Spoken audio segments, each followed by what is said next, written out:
The chaos surrounding Iron Mike Tyson has always followed the same pattern. A group of unhinged loudmouths convincing themselves that they could stare into the eyes of the most dangerous man alive and somehow walk out untouched. They strutted in front of cameras, barked empty threats, and promised to send Tyson to the afterlife. Yet every one of them willingly placed their skulls beneath the fist of the most violent force the boxing world had ever seen. They believed they were stepping into a ring. They didn't realize they were stepping into a storm. It all began in May of 1986, when a true street-born maniac named Mitch Green decided to turn Tyson's rise into a personal vendetta. Green wasn't just trash talk. He was a gang leader with a delusion that he could bully Mike Tyson into paying him respect. He screamed his threats publicly, swearing he would kill Tyson, vowing that the young phenom was already doomed. Tyson, barely 20 years old, didn't flinch. When the fight began, the undefeated contender transformed into something feral. With each punch he threw at Green, Tyson looked like a predator ripping into prey, dismantling arrogance piece by piece. Green kept swinging wildly, but his efforts disintegrated under the weight of Tyson's brutality. Round after round, Mike carved his face into something unrecognizable, as if he wanted to sculpt the man's pride into dust. By the end, Green was barely standing, subdued by the same fury he claimed he was ready for. But the madness didn't end there. 2 years later, Green stormed into a Harlem clothing store looking to finish what he failed to start. Tyson didn't hesitate. This wasn't a sanctioned bout. This wasn't a crowd cheering. This was a street confrontation in the dead of night, and Tyson once again proved geography made no difference. Whether under arena lights or on a grimy sidewalk, the result was the same. Mitch Green left with his face shattered while Tyson walked away unshaken. Then came Hurricane Peter McNeely, a man whose mouth worked far better than his fists. Known mostly for yelling and fighting opponents no one could name, McNeely built his whole image on his ability to talk tough. He believed, or pretended to, that time in prison had softened Tyson, convinced himself he would wrap the former champion in what he called a cocoon of horror. But once the bell rang, reality struck like lightning. McNeely charged like a drunken bull and Tyson folded him in seconds. The Irish loudmouth hit the floor as if gravity suddenly doubled. He rose, but rising was simply an invitation for more punishment. Tyson lunged again, demolishing him until the corner had no choice but to stop the carnage. The return of Iron Mike wasn't just successful. It was terrifying. Donovan "Razor" Ruddock was next, a man powerful enough to scare away even the era's elite heavyweights. Holyfield dodged him. Riddick Bowe wanted no part of him. Ruddock was a human guillotine with a punch that separated men from consciousness. His confidence wasn't empty.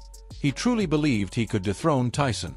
In 1991, the two met, and from the opening exchanges, Ruddock made his presence known, cracking Tyson with bombs that stunned the arena. But Tyson never folded. Instead, he invited more, walking forward with a fury that didn't belong to mortals. Then Tyson unleashed a violent flood of counterstrikes, ripping through Ruddock's guard until the bigger man hit the floor in a wreck. When he rose, Tyson resumed the demolition, battering away every shred of Ruddock's confidence until the referee stepped in to save him. Another loud threat silenced. Another proud contender collapsed under the weight of Tyson's wrath. But the most satisfying punishment Mike ever delivered might have been to Larry Holmes, the former champion who once brutalized Muhammad Ali, Tyson's idol. Holmes had mocked Tyson publicly for weeks, belittling him, calling him a temporary champion. Mike didn't forget a single word. When they stepped into the ring, Holmes tried to jab, tried to lean on experience, tried to survive. But Tyson reminded him that youth, power, and rage are a deadly combination. By the fourth round, Holmes was dropped again and again, each fall hammering home the reality that the master had become the hunted. Tyson stopped him with a level of ferocity that felt personal, leaving Holmes sprawled, defeated, and humbled. Tyrell Biggs faced a similar fate. Tall, athletic, and fresh off an Olympic gold medal, Biggs believed Tyson was tailor-made for him. He used his reach, danced around the ring, and even mocked Mike mid-fight. But arrogance always has a price. Tyson stalked him, cracked him with punches that made the giant's legs buckle, and when the moment came, he finished the job with a relentless storm that left Biggs unconscious and draped across the canvas. Frank Bruno tried the same routine: muscles, confidence, big proclamations. He promised a spectacular knockout. He promised Tyson's downfall. But once the fists started flying, Tyson tore into him with savage precision, grounding him into the ropes and forcing his corner to throw in the towel before the damage became career-ending. Tyson left him folded, battered, and questioning everything he believed about himself. Tony Tubbs, Tony Tucker, the names kept coming, each one proclaiming they had the secret to beating Tyson, each one claiming they were stronger or smarter or more experienced. But the ring revealed the truth.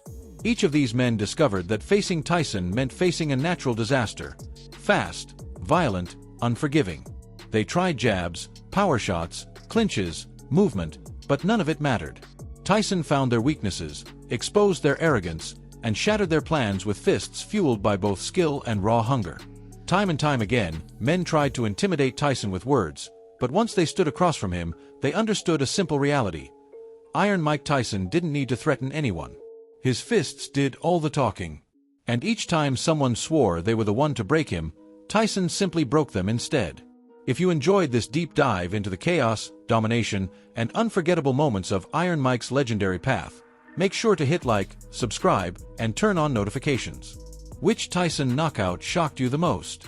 Who should we cover next? Let me know in the comments and join the discussion. More explosive stories are on the way.